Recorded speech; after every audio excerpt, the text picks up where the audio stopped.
So I give this presentation remotely now, and I try to be with you at least for the discussion. So the idea is to talk about tips and tricks for successful medial uni.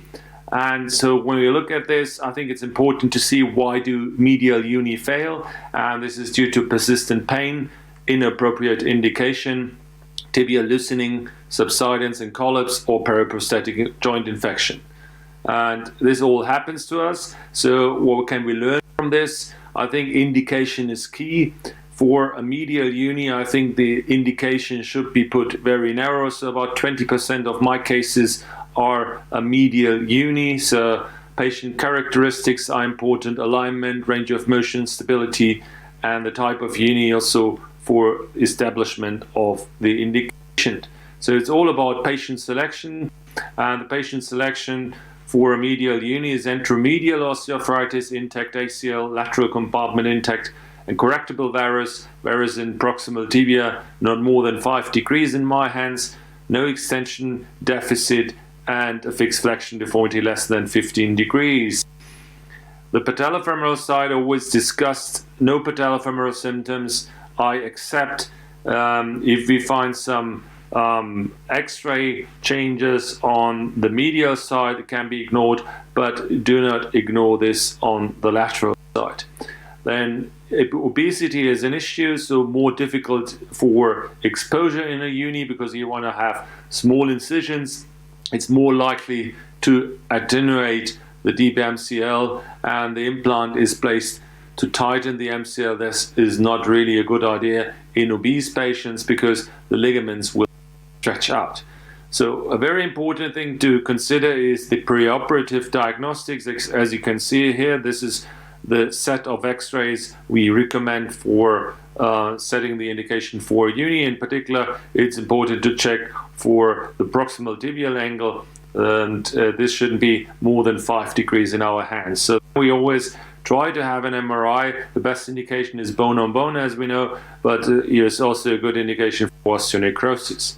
Then we come to the surgical steps, and these are the key points. So removal of osteophytes is key. Should not relieve these osteophytes to avoid any impingement afterwards. In particular, the medial tibial spine impingement is an issue. If you are orientating, in particular rotating the femoral component wrongly, and also leave these osteophytes in the middle, this is also a matter of malposition.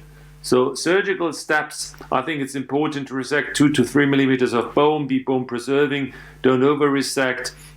In particular, when you think about that, a significant part of unis are going into a total at some point.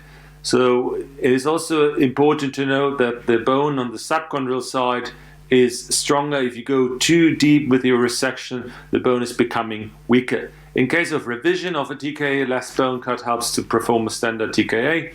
And if you're in database ACL integrity, use less tibial slope. In particular for the fixed bearing systems, this works nicely. Sagittal bone cut errors determines tibial rotation, so it's important that you have a good exposure. So then coming further to the surgical steps, check laxity here, use trial in spacers, do not release ligaments for the uni. Then 2 to 3 millimeters of laxity, inflection, and extension are good. It should be snuggling tight or actually loose. Then overstuffing is to be avoided, so even do it more loose than too tight, and use thinner inlays. Overcorrection is an issue, so this you can see here on the X-ray. So you should not overcorrect, you shouldn't put it too tight. If you overcorrect, you actually create some patellofemoral problems and more wear.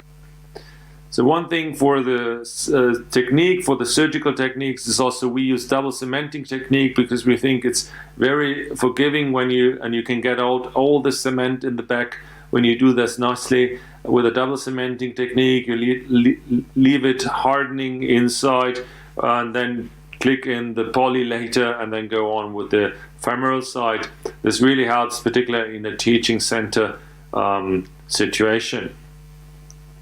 So then positioning is an important issue, and we use the spacer block technique. I use fixed bearing systems, so I'm more familiar with the fixed bearing systems because I think in a teaching center it's more forgiving than the mobile ones, but it's more a matter of preference. And so I think it's important that you have one or two techniques available and you teach those techniques nicely in a standardized way. And another issue is removing of the trial implants. You shouldn't really toggle these trial implants out. You should be very careful removing this, otherwise you can create periprostatic fractures, so you should avoid those. Then another issue is the medial pain after medial uni, and this is particularly the case when you go higher with your proximal tibial angle. So if you go and implant a medial uni in cases where you have more proximal tibia, so in very varus tibial phenotypes, then it's very often that this bone has to load and carry all the load, and this can create some pain, in particular with the old poly inlays. So take-home message: good treatment, patient with anteromedial OA. You should have a narrow indication set for medial uni, avoid all these surgical issues, and use these tips and tricks to actually make your unis better. Proper planning and surgical technique is necessary, and then you find patients like her being very active and very happy with her life. So thanks very much for having me also just remotely, and I wish you a good ongoing congress. Bye-bye.